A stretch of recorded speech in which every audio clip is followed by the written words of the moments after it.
Hello guys, welcome in Knowledge ID. This is the fourth video of ASP.NET Core Web API tutorial. In last video we have seen how to access Web API using Postman. That time we have checked all method with primitive parameters. For get we have passed ID and got the record. For post method we have passed string and we have inserted that record.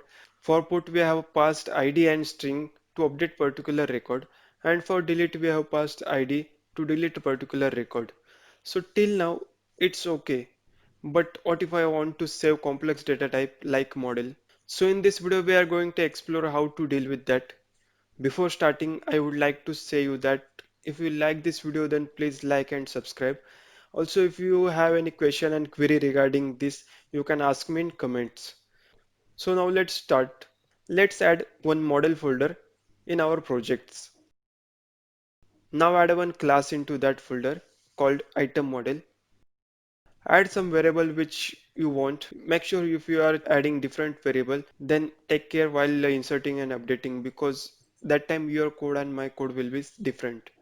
So right here public int item ID, copy that, paste two time. Also add second parameter as a item name which is of type string and third parameter is the item quantity. Keep that data type same as int. Now let's come on value controller. We need to modify our value controller to work as expected. First of all, we need to modify our list from string to item model. Now in get method, you can see we are returning the list of data. So to get the list of item model, we need to change string to item model here. Same in second get method. Also in post method, we are going to pass item model as a parameter. So change here string to item model. Same in put method, item model. Okay.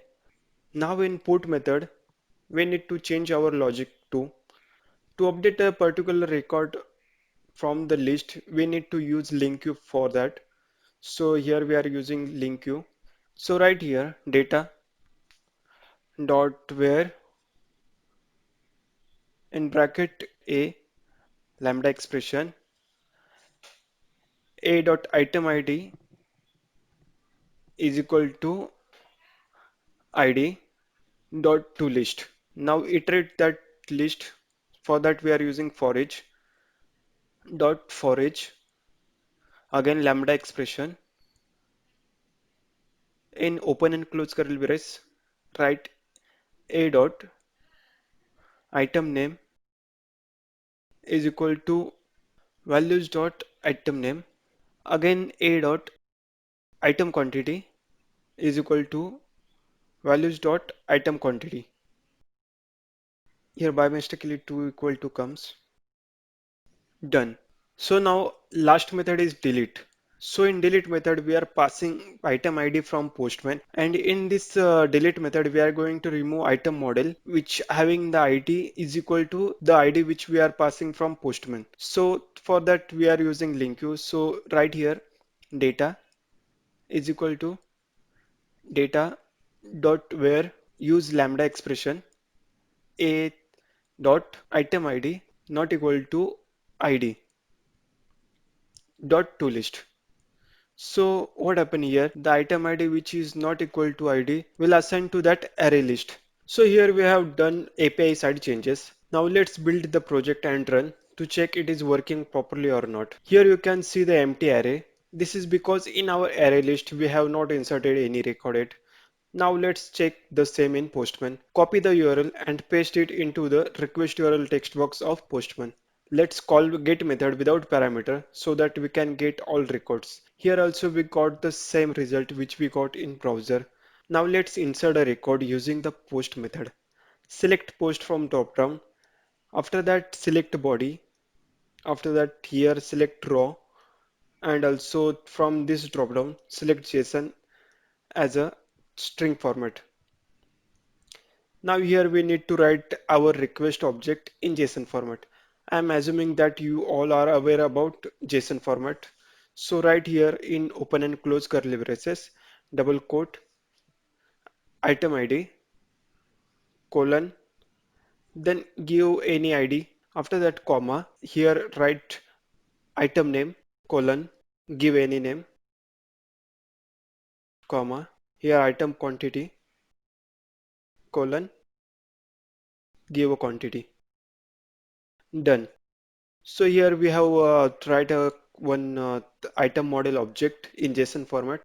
So click on send. As you can see, command is executed successfully as status code 200 is showing. Now let's check by fetching all records. Change post to get and send command. Yeah, here we have get that inserted record. Now let's insert one more item.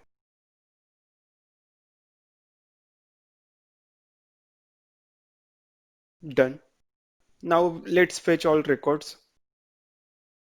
Yeah, as you can see both records showing which we have inserted recently.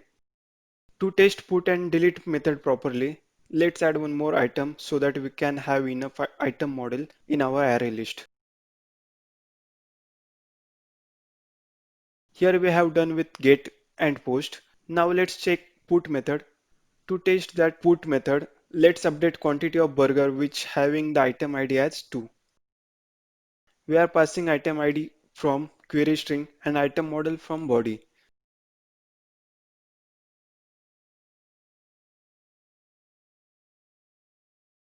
Done. So click on send successfully. Now let's fetch all record. Yeah. So as you can see, put method is also working properly as the quantity of burger is get changed from 10 to 20. Now let's check delete method. Delete method is required only one parameter through query, that is item ID. So enter item ID which you want to delete and click on send. Now fetch all record by using get method. Yeah, the record is get deleted. Now you can only see two records. So that means delete method is also working properly. So guys, here we have learned how to use Web API with complex data type using Postman. So that's it for today. If you having any question or query regarding this video, then you can ask me in comment. Also please like and subscribe for more. Thank you for watching. See you in next video. Bye bye. Take care.